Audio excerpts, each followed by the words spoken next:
Combate ao novo coronavírus, a testagem realmente precisa acontecer de forma ampla. Só que quais os tipos de testes disponíveis hoje no mercado?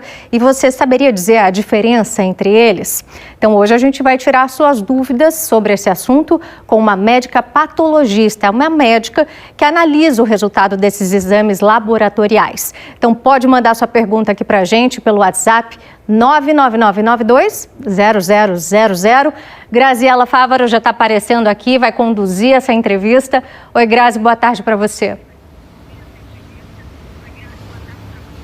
Oi, Thalita, boa tarde para você, boa tarde a todos que estão nos acompanhando aí de casa. Bom, estou aqui já com a doutora Juliane, ela é patologista, então ela vai tirar todas essas dúvidas de hoje. Doutora, vamos lá então. Quais são os testes para a Covid-19 que hoje estão disponíveis no mercado, que as pessoas podem estar realizando, né? A gente sabe que são 3.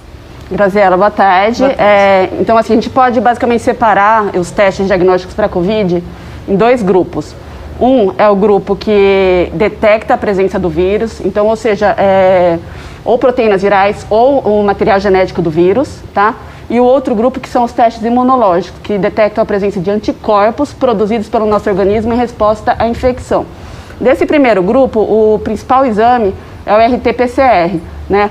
O RT-PCR, que ele é coletado através de um suave, um cotonete, que é coletada a secreção de nariz e garganta do paciente e é indicado para realização no início dos sintomas. E o outro grupo dos exames imunológicos, que podem ser os tipos sorológicos, que são realizados em equipamentos, né? E também o teste rápido, que é realizado em uma tira reagente, tá? Esse teste que dá o resultado de 15 a 30 minutos. Entre esses 3 testes, doutora, qual que é o mais completo e em que momento que é recomendado fazer? Então, essa é a grande importância dos testes diagnósticos, tá? Eles necessitam de uma precisa indicação com relação ao tipo de exame e o tempo da doença. Então, a presença de sintomas ou o contato com algum caso confirmado ou suspeito. O primeiro exame, o RT-PCR, ele deve ser realizado, então, a partir do 2º dia do início dos sintomas, até no máximo o 10º dia, tá? Depois disso, entram os exames sorológicos, que avaliam a presença de anticorpos contra o vírus, tá? Que podem ser realizados a partir do 10º dia de sintomas, tá? Então, os anticorpos da classe IgA e IgM, que são considerados anticorpos de fase aguda, a gente começa a detectar a partir do 7º a 10º dia.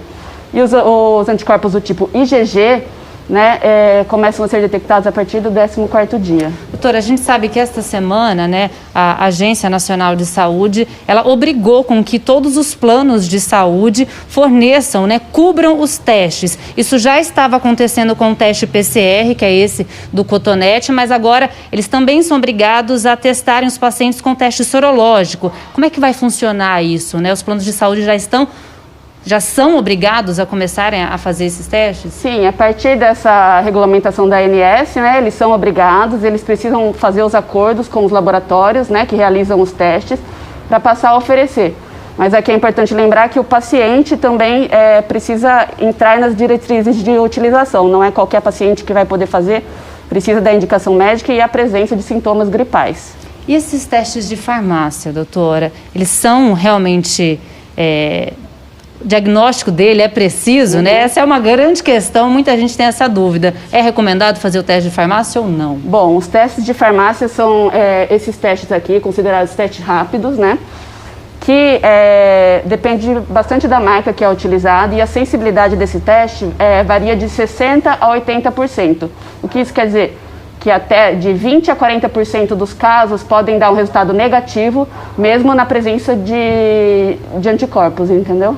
Tá certo, então. Bom, a gente só está começando, a gente volta ainda nessa edição. Nós vamos trazer outras perguntas e a doutora também vai responder outras respostas aqui pra gente ainda nessa edição. As perguntas estão chegando aí pelo WhatsApp, viu, Thalita? Daqui a pouquinho a gente volta. É isso aí. Quem ainda não mandou, reforço aqui, 999920000. Até daqui a pouco, então, Grazi. Chegou a hora da gente tirar mais dúvidas sobre os testes da Covid-19. Graziela Fávaro continua aqui com a médica patologista. Grazi, chegou muitas dúvidas aí? Muitas perguntas nós recebemos pelo nosso WhatsApp, viu, Thalita? Eu separei algumas aqui, infelizmente não dá pra gente responder todas, mas vamos lá.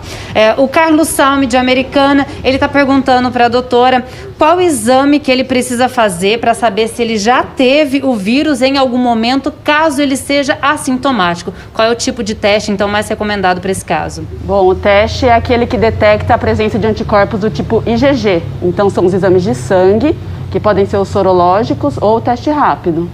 Certo. Vamos lá. Agora o Daniel Storani, de Vinhedo, ele está perguntando, a dúvida dele é a seguinte: os testes, eles podem indicar um falso negativo e também um falso positivo? Acho que é um pouquinho mais difícil, né? Sim. Então, esses falsos positivos e falsos negativos estão relacionados à sensibilidade e especificidade do método, tá? Vai depender do tipo de exame a ser realizado. Então, o exame com menor chance de erro é o PCR, tá? Depois passamos para os testes sorológicos, que a chance de dar um falso negativo é de 10% a 15%. É menor. É menor. E depois os testes rápidos, como eu falei, a chance de dar um falso negativo é de 20% até 40%, tá? E os falsos positivos, depende da especificidade, que pode variar de 5% a 10%, tá? E que tem sido vistos os casos de interferência da vacina da gripe e outras infecções virais.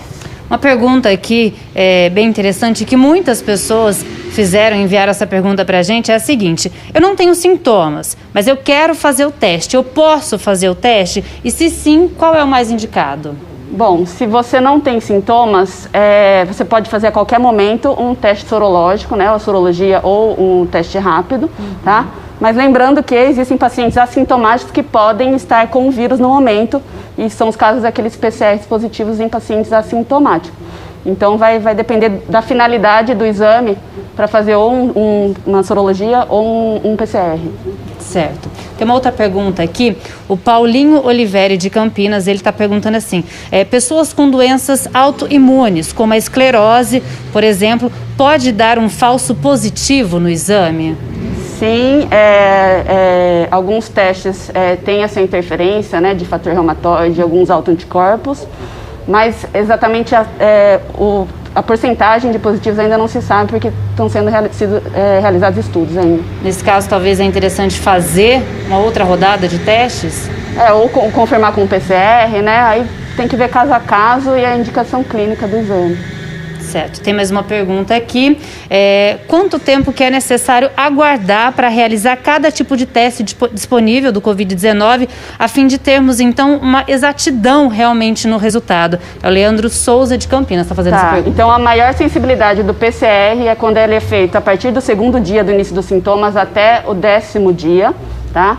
E para os exames de sangue, os imunológicos, então, a partir do 10º dia do início de sintomas, ele tem uma maior sensibilidade. 10 dias depois, então, já é recomendado fazer o teste. Beleza, vamos lá, tem mais uma aqui.